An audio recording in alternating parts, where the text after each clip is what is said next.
کہ وہ میری تکذیب کرتا.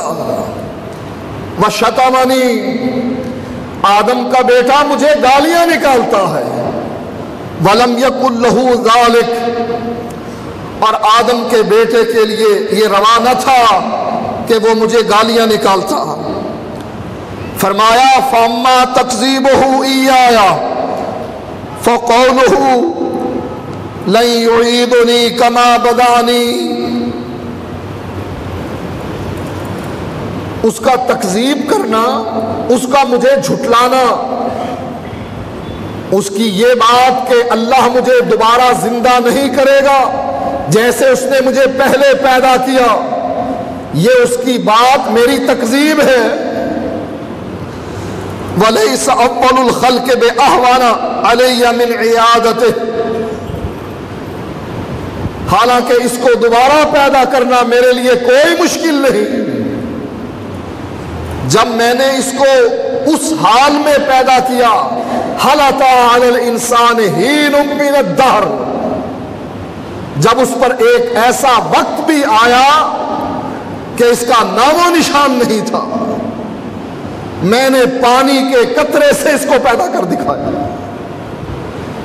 اس کا میری تکذیب کرنا، اس کا یہ قول ہے، یہ کہنا کہ اللہ مجھے دوبارہ پیدا نہیں کرے گا، حالانکہ دوبارہ پیدا کرنا میرے لیے کوئی مشکل نہیں. مشکل ہوتا تو پہلی دفعہ پیدا کرنا مشکل ہوتا، کہ پہلے تو میٹیریل ہی نہیں تھا، اب تو میٹیریل سارا موجود ہے، مٹی کے اندر ذرات موجود ہیں. وَأَمَّا شَتَمُهُ إِيَّايَ فَقَوْلُهُ اتَّخَذَ اللَّهُ وَلَدًا، اور اس کا مجھے گالی نکالنا، اس کا یہ کہنا کہ اللہ تعالیٰ نے اولاد بنا رکھی ہے، یہ مجھے اس صورت میں گالی نکالتا. یہ گالیاں اللہ کو کس نے دی؟ اللہ قرآن میں بیان کرتا ہے، قالت اليہود عزیر ابن اللہ وقالت النصارى المسیح ابن اللہ. یہ گالیاں کس نے دی اللہ کو؟ جن کے ساتھ ہمیں دوستی کا درس دیا جا رہا کہ یہ مشرک نہیں، یہ فاسق فاجر ہے. اہل کتاب سے دوستی کا ہاتھ بڑھاؤ، اتحاد بین المذاہب قائم کرو. کن سے دوستی کا ہاتھ بڑھاؤ؟ جو اللہ کو اس صورت میں گالیاں نکالتے ہیں. یہودی کہنے لگے عزیر ابن اللہ، عزیر اللہ کا بیٹا. وقالت النصارى المسیح ابن اللہ، عیسائی کہنے لگے مسیح اللہ کا بیٹا. اللہ ان دونوں کا جواب دیتے ہوئے فرماتا ہے قاتلہم اللہ، اللہ ان دونوں کو ہلاک کرے، یہودیوں کو بھی عیسائیوں کو بھی.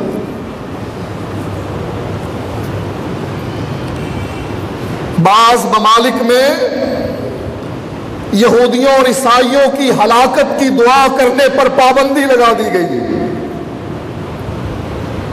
بعض ممالک میں قرآن کی ان آیات کی تلاوت پر پابندی لگا دی گئی جس میں ان کی مذمت بیان کی گئی،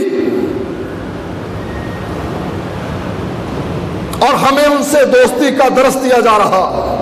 اللہ فرماتا ہے یہ ہلاک ہو جائیں یہودی اور عیسائی، انا یؤفکون. انہیں عقل کیوں نہیں آتی؟ فرمایا اللہ تعالیٰ نے لقد کفر الذین قالوا ان اللہ هو المسیح ابن مریم، البتہ کفر کیا ان لوگوں نے یہ بات کہہ کر کہ اللہ کون ہے، مسیح کی صورت میں آیا ہے. اور ان کی جیسی بات ہمارے کلمہ گو مسلمان کہتے ہیں. محمد میم کی مروڑی میں آیا ہے، محمد میم کا پردہ پہن کر آیا ہے. محمد اصل میں کیا ہے؟ وہ احد ہے. میم کی مروڑی درمیان میں لگا کر اس کو محمد بنا دیا گیا. اگر میم نکال دیا جائے احد بچتا ہے، لہذا یہ میم کے پردے میں آیا ہے وہی.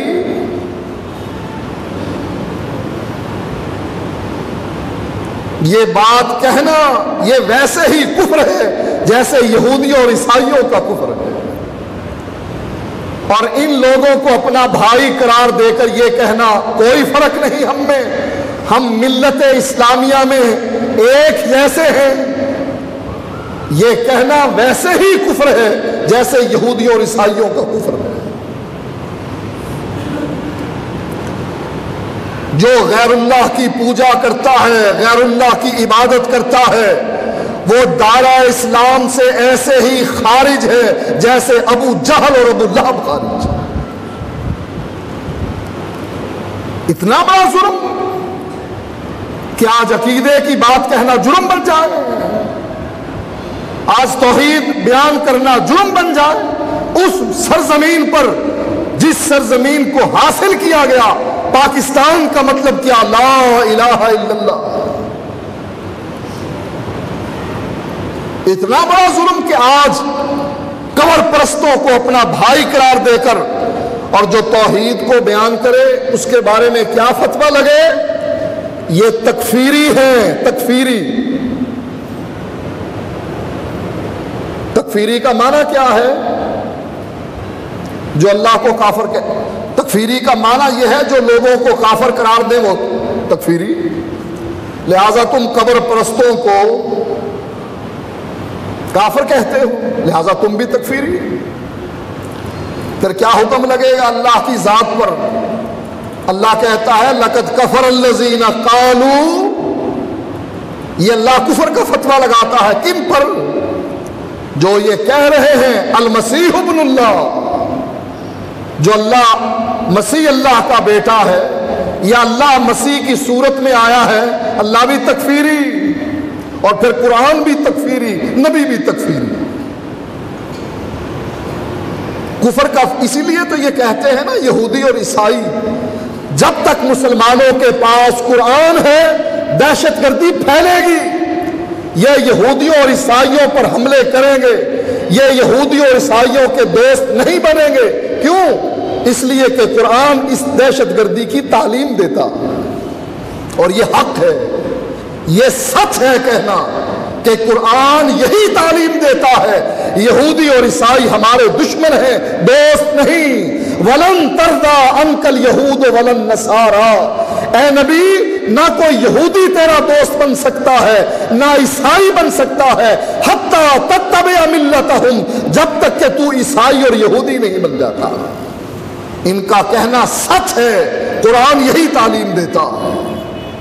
اور اگر یہ دہشت گردی ہے، ہم سب دہشت گرد ہیں۔ قرآن کی یہ تعلیم اگر دہشت گردی ہے، ہم سب دہشت گرد ہیں۔ اور فرمایا نبی اکرم صلی اللہ علیہ وآلہ وسلم نے، اور فرمایا بھی کس موقع پر؟ جب اللہ کے نبی اس دنیا سے جا رہے تھے، دنیا کی زندگی ختم ہو رہی تھی، بستر مرگ پر لیٹے ہوئے تھے، چہرے پر چادر اوڑھ رکھی تھی، گھبراہٹ کی وجہ سے اللہ کے نبی نے اپنی چادر کو چہرے سے علیحدہ کہا، علیحدہ کر کے فرمایا لعن اللہ الیہود والنصارى، اللہ لعنت کرے یہودیوں پر اور عیسائیوں پر۔ کیوں؟ انہوں نے مسلمانوں کی کوئی بھینس چوری کی، زمین پر قبضہ کیا؟ نہیں۔ جرم کیا ہے؟ اتخذوا قبور انبیائہم مساجدا، ان لوگوں نے شرک کی بنیاد رکھ دی، اپنے نبیوں کی قبروں پر جھک گئے۔ جو اپنے نبی کی قبر پر جھکے، اللہ کے نبی اس کو ملعون کہیں، یہ دہشت گردی نہیں؟ نبی کی قبر پر جھکنا یہ لعنت کا کام ہے، اور بزرگوں کی قبر پر جھکنا، سجدے کرنا، ان سے منتیں ماننا، چڑھاوے چڑھانا اسلام ہے؟ لعنت ہے ایسے اسلام پر۔ اسلام کیا ہے؟ لا الہ الا اللہ، کوئی نہیں اللہ کے علاوہ، سارے محتاج، سارے فقیر، سارے ذلیل عزت والا ایک اللہ، یا جس کو وہ اللہ عزت دے وہ عزت والا، نبی عزت والا، نبی کے ماننے والے عزت والے، یہ عزت کون دے رہا ہے؟ اللہ دے رہا ہے۔ نبی اکرم صلی اللہ علیہ وآلہ وسلم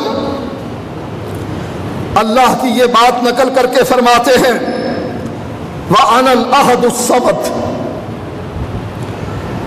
لوگ تو میری اولاد بناتے ہیں، وَأَنَا الْأَحَدُ الصَّمَدُ، میں احد ہوں، ایک، الصمد بے نیاز ہوں، الذی لم الد ولم اولد، میں وہ ذات ہوں، نہ میرا باپ ہے نہ میرا بیٹا ہے،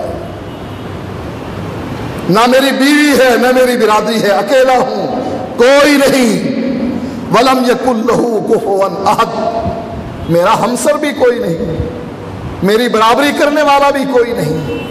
یہ اللہ توحید کا درس دے رہا ہے، دہشت گردی کا درس دے رہا ہے۔ نبی اکرم صلی اللہ علیہ وآلہ وسلم فرماتے ہیں اللہ یہ بات کہتا ہے لی ولد، ارے میری اولاد ہے، سبحانی ان اتخذ صاحبۃ وولدا، میں پاک ہوں اس بات سے کہ میں اولاد بنا لوں، میں بیوی بنا لوں، میں اس چیز سے پاک ہوں۔ ہماری دشمنی یہودیوں اور عیسائیوں سے برقرار رہے گی ہمیشہ ہمیشہ کے لیے، لیکن جس قرآن کو تم دہشت گردی کہتے ہو کہ یہ دہشت گردی کی تعلیم دیتا ہے، وہ قرآن اس کا حل بھی بتلاتا ہے کہ یہ دشمنی دوستی میں بدل کیسے سکتی ہے، ہماری دشمنی ختم کیسے ہو سکتی ہے۔ قرآن نے اس کا حل بتلایا، فرمایا قل یا اہل الکتاب، اے اہل کتاب، اے نبی ان کو کہہ دو، اے اہل کتاب تعالوا الی کلمۃ سواء بیننا وبینکم، آؤ اس اتحاد کی طرف، اس کلمے کی طرف، اس بات کی طرف جو ہمارے اور تمہارے درمیان برابر ہے، اس بات کو تم بھی مانتے ہو ہم بھی مانتے ہیں، تمہاری تورات اور انجیل میں بھی لکھا ہے، ہمارے قرآن میں بھی موجود ہے، سواء بیننا وبینکم، کوئی اختلاف نہیں، وہ بات تمہارے درمیان بھی مسلم ہے اور ہمارے درمیان بھی مسلم ہے۔ کیا؟ اللہ نعبد الا اللہ، ہماری دشمنی دوستی میں بدل سکتی ہے کب؟ اللہ نعبد الا اللہ، کہ اللہ کی عبادت میں ہم کسی کو شریک نہ کریں، ولا نشرک بہ شیئا، اللہ کے ساتھ ہم شریک نہ کریں، اللہ کی عبادت کے علاوہ کسی کی عبادت نہ کریں، اس کی ذات و صفات میں کسی کو شریک نہ کریں، ولا یتخذ بعضنا بعضا اربابا من دون اللہ، اور اللہ کو چھوڑ کر ہم اپنے مولویوں اور پیروں اور بزرگوں علماء کو رب نہ بنائیں۔ حل کیا ہے؟ اس دشمنی کا دوستی میں بدلنے کا طریقہ کیا ہے؟ آؤ اس بات کا اقرار کرو کہ ہم اللہ ہی کی عبادت کریں گے، اللہ کے ساتھ کسی کو شریک نہیں کریں گے، اور ہم اللہ کو چھوڑ کر کسی کو اپنا رب نہیں بنائیں گے۔ فَإِن تَوَلَّوْا، اگر مان جاتے ہو، تم ہمارے بھائی ہو، ہمارے دینی بھائی ہو، کلمے میں شریک ہو، حکومت تمہاری، سلطنت تمہاری، مال تمہارا، ہم یہی سرحد سے واپس پلٹ جائیں۔ فَإِن تَوَلَّوْا، اور اگر تم اس بات کو مانتے نہیں، فَقُولُوا اشْهَدُوا بِأَنَّا مُسْلِمُونَ، پھر اس بات کی گواہی دینا کہ ہم تو مسلمان ہیں، تم کافر ہو، ہم اللہ کی عبادت کرنے والے اور تم غیر اللہ کو پوجنے والے، ہم اللہ وحدہ لا شریک کو ماننے والے اور تم اس کے ساتھ اپنے نبیوں کو شریک کرنے والے۔ ہم اللہ کے قرآن اور نبی کی حدیث کو تسلیم کرنے والے اور تم اپنے مولویوں کی باتوں کو شریعت بنانے والے. فَقُولُوا اشْهَدُوا بِأَنَّا مُسْلِمُونَ، پھر گواہی دینا آج بھی اور قیامت کے دن کہ یہ لوگ تو مسلمان تھے، ہم خود کافر تھے. انجام اس کا کیا ہوا؟ یہ نہیں کہ یہ معمولی بات ہے، آئی گئی ہو گئی.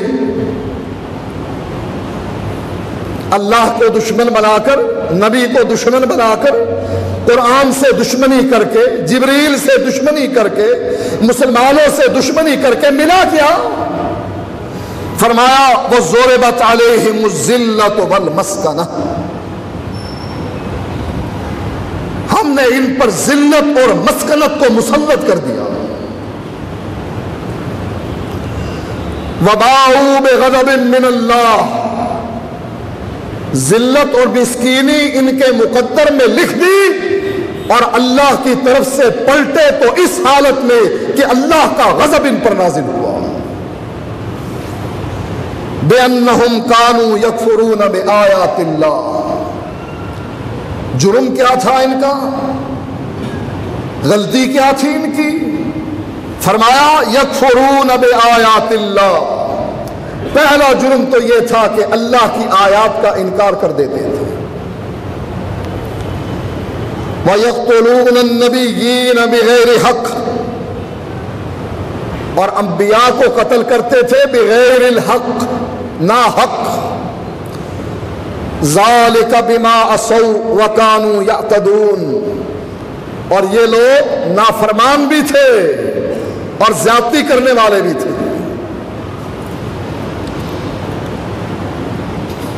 اللہ اپنے نبی سے کہتا ہے اے نبی ان کو کہہ، قل، اے نبی ان کو کہہ، هل انبئکم بشر من ذلک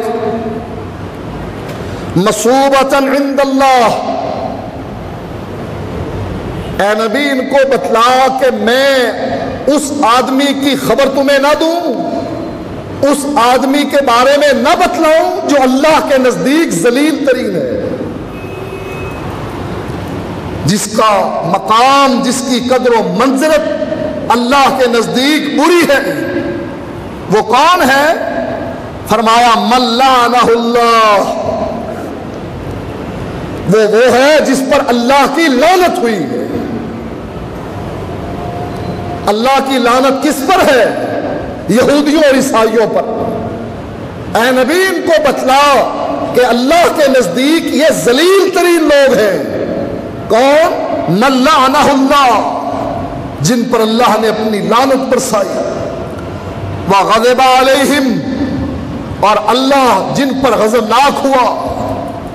اور ان کی ایک نشانی یہ بتلائی وَجَعَلَ مِنْهُمُ الْقِرَدَةَ وَالْخَنَازِيرَ، اللہ نے ان کی شکلوں کو بدل کر بندروں اور خنزیروں کی شکلوں میں کر دیا. کون تھے جن کو بندروں اور خنزیروں میں بدلا گیا؟ وہی جن سے دوستی کا ہاتھ بڑھانے کے لیے لوگ ہمیں کہتے ہیں آؤ یہ مشرک نہیں، آؤ یہ فاسق فاجر. اتحاد بین المذاہب کی جو تعلیم ہماری حکومتیں، ساری مسلمان حکومتیں دیتی ہیں، جن پر اللہ کا غضب اور لعنت ہوئی، ان کا ساتھ دینے کا ہمیں حکم دیا جا رہا ہے، ترغیب دی جا رہی. اور ان سب کا مقصد کیا ہے؟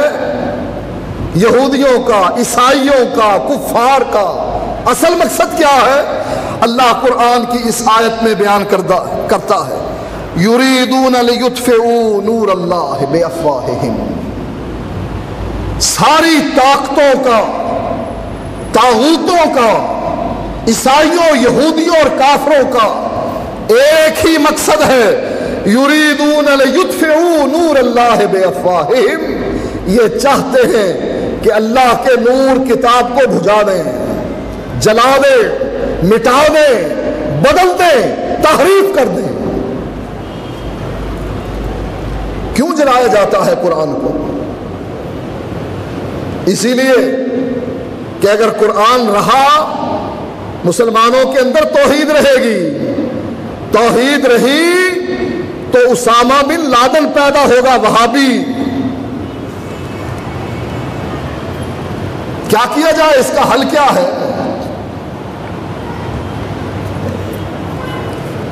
جب امریکہ نے مسلمانوں پر، خاص کر افغانستان کے علاقے میں مسلمانوں کو پکڑا، مجاہدین کو پکڑا جو اپنے گھروں کو چھوڑ کر آئے تھے،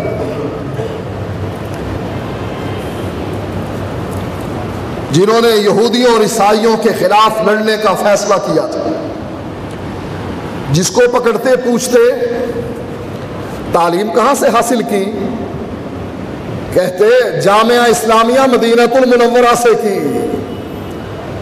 دوسرے سے پوچھتے کہاں سے پڑھے ہو، کہا ام القری مکہ المکرمہ میں پڑھے ہیں۔ تیسرے سے پوچھتے تم نے تعلیم کہاں سے حاصل کی، کہا جامعہ امام الریاض سعودیہ میں حاصل کی۔ جس کو پوچھیں کوئی مکے کا پڑھا، کوئی مدینے کا پڑھا، جامعہ اسلامیہ اور ام القری کا پڑھا، کوئی جامعۃ الامام کا پڑھا۔ سوچا وہاں تعلیم کس چیز کی دی جاتی ہے، اپنے بندے بھیجے سعودی عرب میں، ریاض میں آ کر یونیورسٹیوں کا انہوں نے سلیبس چیک کیا، اس میں کیا تھا، اللہ کا قرآن، اس کی تفسیر، نبی کی حدیث، اس کی شرح۔ کہا اچھا اب پتہ لگا دہشت گردی کا مرکز یہ قرآن اور حدیث ہے، مکہ اور مدینہ ہے، یہ جامعہ اسلامیہ اور ام القری ہے۔ جب تک ان کو گرایا نہیں جاتا مجاہدین پیدا کرنا بند نہیں ہو سکتے ہیں، یہ سلسلہ منقطع نہیں ہوتا ہے۔ لہذا مقصد کیا ہے، مکے اور مدینے پر قبضہ کرو، بیت اللہ کو گراؤ، اور اس سے پہلے نصاب بدل دو۔ کمیٹیاں بن گئی جو یونیورسٹیوں کے نصاب بدل رہے ہیں۔ ہمارے اس ملک میں لے لو، قرآن میں جو آیات جہاد کی تھی، ہماری حکومت نے سلیبس سے وہ ساری آیات نکال دی۔ اب بھی یہ ہمارے بھائی ہیں، کلمہ گو ہیں، ہمارے بھائی ہیں، ہمیں ان کی طرف دوستی کا ہاتھ بڑھانا چاہیے۔ ہماری حکومت نے ساری آیات نکال دی، بعض یونیورسٹیوں نے اپنے نصاب کو بدل دیا، بعض نے قرآن کی آیات پر پابندی لگا دی، بعض نے یہودیوں اور عیسائیوں کے خلاف دعائے قنوت میں بد دعا کرنے پر پابندی لگا کر کہا کہ نہ، ان کا نام نہ لو۔ ان سب کا مقصد کیا ہے، یریدون لیطفئوا نور اللہ، یہ چاہتے ہیں اللہ کے نور قرآن کو مٹا دیں، جلا دیں، پابندی لگا دیں۔ بے افواہہم، پھونکوں سے یہ چراغ بجھایا نہ جائے گا، یہ چاہتے ہیں پھونکے مار مار کر قرآن کے اس چراغ کو بجھا دیا جائے۔ واللہ متم نورہ، جب اللہ اس نور کو، اس چراغ کو جلانا چاہے، کون اس کا مقابلہ کر سکتا ہے، کون اس کو بجھا سکتا ہے؟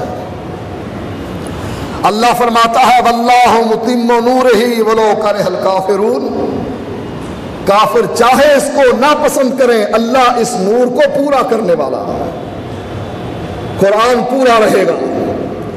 1400 سال سے زیادہ عرصہ بیت گیا، دشمنوں نے کوشش کی اس میں تحریف کرنے کی، کامیاب نہ ہوئے، اس کو بدلنے کی کامیاب نہ ہوئے، اور انشاءاللہ قیامت تک یہ قرآن اسی طرح زندہ و سلامت رہے گا۔ یہ قرآن کا اعجاز ہے، یہ معجزہ ہے قرآن۔ اللہ نے ان کو کتابوں میں محفوظ نہیں کیا، لوگوں کے دلوں میں محفوظ کر دیا۔ ایک چھوٹا سا بچہ قرآن کے 30 پارے حفظ کر کے سناتا۔ یہ فضیلت نہ تورات کو ملی، نہ انجیل کو ملی، نہ زبور کو، نہ صحف ابراہیم۔